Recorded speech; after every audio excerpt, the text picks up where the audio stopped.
Seeing all this month, Detroit 2020 looking at the issue of blight. Next to crime, blight is the problem that bothers Detroiters the most. Absolutely. And when you look around, it may seem obvious what needs to be done, but the goal of eliminating blight is a difficult one to achieve. Now look at this. We watched the process play out on Penrod Street on Detroit's west side. In August, this burned-out house was torn down to the cheers of neighbors as part of a Detroit 2020 special event. But at the end of the block, another dangerous halt remained. The mayor pledged it would be demolished. They already told me there's another one down the street, so don't stop here. But for 6 months, the promise got bogged down in the process until this morning. That's right, until this morning, and at 8:30, this blighted house in the Cody Rouge neighborhood was finally brought down. What a happy day. And Detroit 2020 was on hand to watch as neighbors cheered the effort so many had been hoping to see.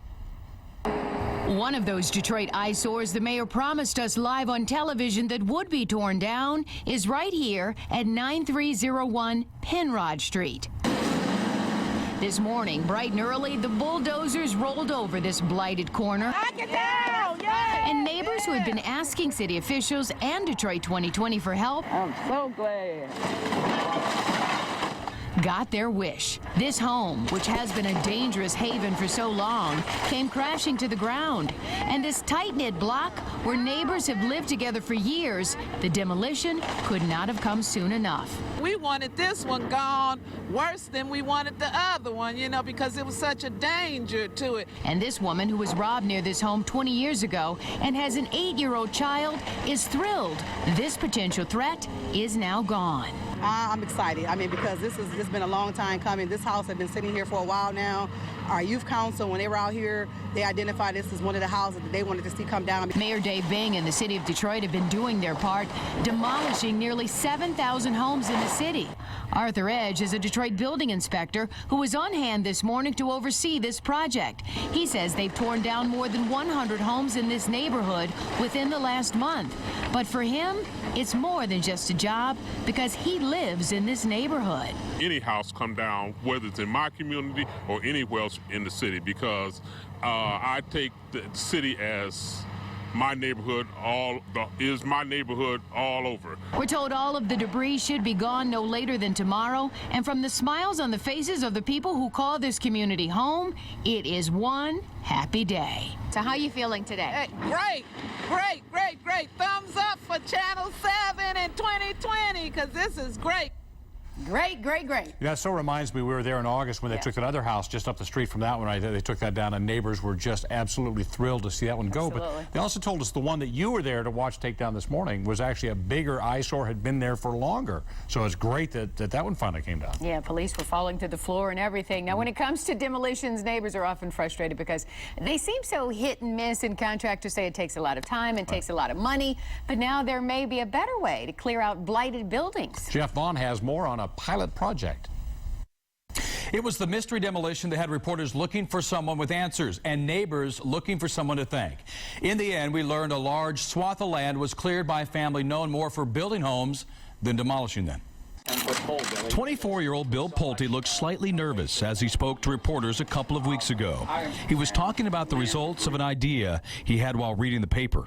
There was an article written in the Free Press about a young girl who walks to school every day in fear for her life. That girl was a senior at Denby, and her early morning walks took her along these streets during the darkness of early morning. I said, you know, how am I so lucky that I don't have to worry about that? But I am lucky in the fact that I've got, you know, a granddad who built a very large business focused on land clearing. And so I said, you know, is there a way that we can help? Pulte knew demolishing houses would bring down crime and fear. And in a city with serious money problems, he thought it would be important to come up with an even more efficient, less expensive demolition plan. There is a better way, yes. And that includes looking at the whole problem. Pulte and his grandfather arranged a meeting with Mayor Dave Bing and his team. And the mayor did ask a lot of questions, as well as some of the administration team members, and really wanted to see if this could work. The plan called for the demolition of all the blighted structures in a defined area. The other thing that was involved was clearing the brush. This area has been vacant probably for 25 years, and so to be able to clear all the overgrown brush, I mean, they took I know tons of debris. They brought in a logistics expert, found contractors to work at competitive rates, and negotiated fees with DTE. They also plan to recycle 80% of the demolition material. The city gave them the go-ahead for a 6-block pilot project, but it was still just an experiment. We were definitely committed to doing this pilot, which is why we didn't want to announce it prior to doing, because we wanted to see if it was a successful model that could be duplicated in other parts of the city. Ultimately, 10 blocks were cleared in 10 days. This is an incredible model. Right now, the hope is to repeat this demolition process in 3 or 4 more areas around the city. Back to you. Wouldn't that be nice? Yeah, Jeff? Bill told us you have to do it in big blocks at a time. You can't just go get one little house here, one little house You there. gotta get a Just big gotta area. Clean it all out and basically just get it clean. get it Nice for safe. them to do it as Yeah. well. Now, demolishing abandoned buildings near Eastern Market did more than just clear the blight. Coming up, a second-generation Detroit firefighter shows us how blight changes lives as well as neighborhoods. Also, we're going to look at what citizens are doing to keep city parks from becoming part of Detroit's blight problem when our special Detroit 2020 edition of 7 Action News continues.